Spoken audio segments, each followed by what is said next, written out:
Welcome back from the break, Rams. Let's get back into it. By now, we should have been treated to the next big Marvel Cinematic Universe project, Doctor Strange in the Multiverse of Madness. The movie was delayed quite a bit due to obvious public health-related reasons, but now we finally have a few trailers. While there were a ton of standout moments, from the return of Dr. Christine Palmer to Doctor Strange's frightening nightmares, there were also moments and details that you might have missed. So let's sling right into it. Doctor Strange in the Multiverse of Madness released its second trailer just a few weeks ago, and there was a lot to unpack. It would take way too long to break down everything shown and teased, so here are the top 5 moments. Let's get right into it. You break the rules. Look out! I become a hero. I do it, I become the enemy.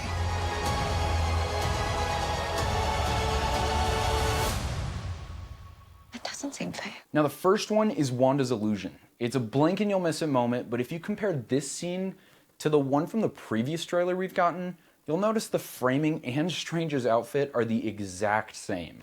However, it looks like Wanda is now in her Scarlet Witch suit from the end of WandaVision, and all of the cherry blossoms from behind both of them are now ravaged dead trees. This has some interesting visual implications, especially if Wanda's trying to hide things from Strange.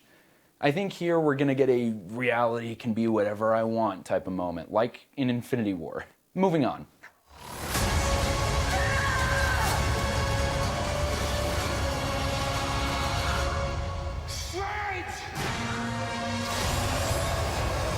Another major thing seen in this trailer is Zombie Strange. Now, the Zombie Strange from What If was in fact destroyed by ants, but there are some subtle details that gives clues as to who this is. During a TV spot for Doctor Strange, which was released at the same time as this trailer, we can see the new character Defender Strange, a variant of the MCU Doctor Strange, with scratch marks all over his face. These scratch marks match up perfectly when they get the big reveal of Zombie Strange at the end of the trailer, along with a matching outfit and a matching ponytail.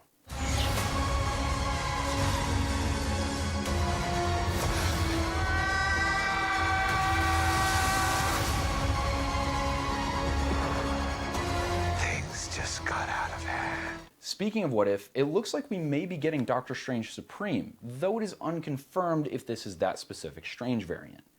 This was something already seen in the last trailer. However, one character who is now confirmed through the new Doctor Strange poster that also came out at the same time as this trailer is Captain Carter, who seems to be joining the live action scene.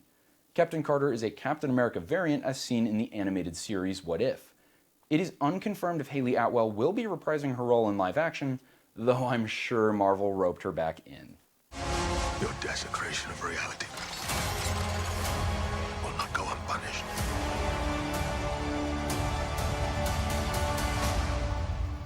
We should tell him the truth. Okay, this scene has 2 massive reveals. The second biggest reveal of this trailer are the 4 Ultron sentries escorting Doctor Strange. Now, these bots are not glowing blue like Jarvis, and they're not glowing red like Ultron, but instead are glowing a yellowish. A fan theory is that Tom Cruise will show up as an Iron Man variant, specifically a more evil Tony Stark, such as the superior Iron Man. These sentries could be proof of an Earth where Tony's plan for a suit of armor around the world from Avengers Age of Ultron could have actually worked. Now let's roll that last clip just one more time. Your desecration of reality will not go unpunished.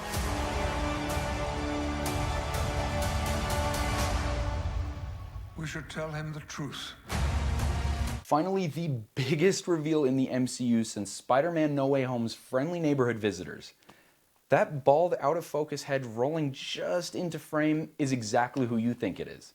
That is none other than Patrick Stewart reprising his role as Professor X from the Fox X-Men movies.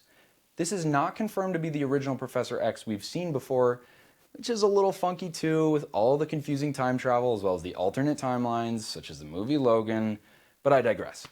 This could be a new variant of Professor X entirely, even potentially being a live-action version of the animated X-Men show, which is coming to Disney Plus around 2023, being renamed as X-Men 97. As fans of No Way Home are most recently familiar with, Marvel is very cautious with how much they show in trailers, going so far as to have completely altered and fabricated footage just to throw off obsessive fans such as myself. With this being only the second trailer and Marvel's willing to drop these big reveals, there is guaranteed to be much, much larger reveals when the movie finally hits theaters on May 6th of this year. Back to you in the studio. Thanks, Alex. I cannot tell you, Tom, how excited I was to hear the beautiful voice of Patrick Stewart coming back as Professor X. I replayed through that scene like 30 times to absolutely make sure it's him. I'm losing it. I lost it the entire time. I'm really excited. I'm a huge Doctor Strange nerd. I was a huge Iron Man nerd, and now I can't be because he's dead. But now I'm a huge Doctor Strange nerd, seeing all the Supreme Strange, the Zombie Strange, everything with What If, because that was a show I really enjoyed. I loved What If. And I'm really excited to see Doctor Strange and Wanda come back. She was awesome in WandaVision. I cannot wait to see what she does with the Darkhold. Maybe we'll see the return of Tommy and her other kid that I'm forgetting the name of, the Wonder Twins. But I'm just so excited. I can't express it enough. Absolutely. Well, Doctor Strange could possibly be the biggest movie to come out this year, but we've already gotten some great ones in Uncharted and The Batman. I know, and I personally really enjoyed Uncharted. You know, I did too. It was such a fun movie, but some of these poor reviews for it seem pretty ridiculous to me.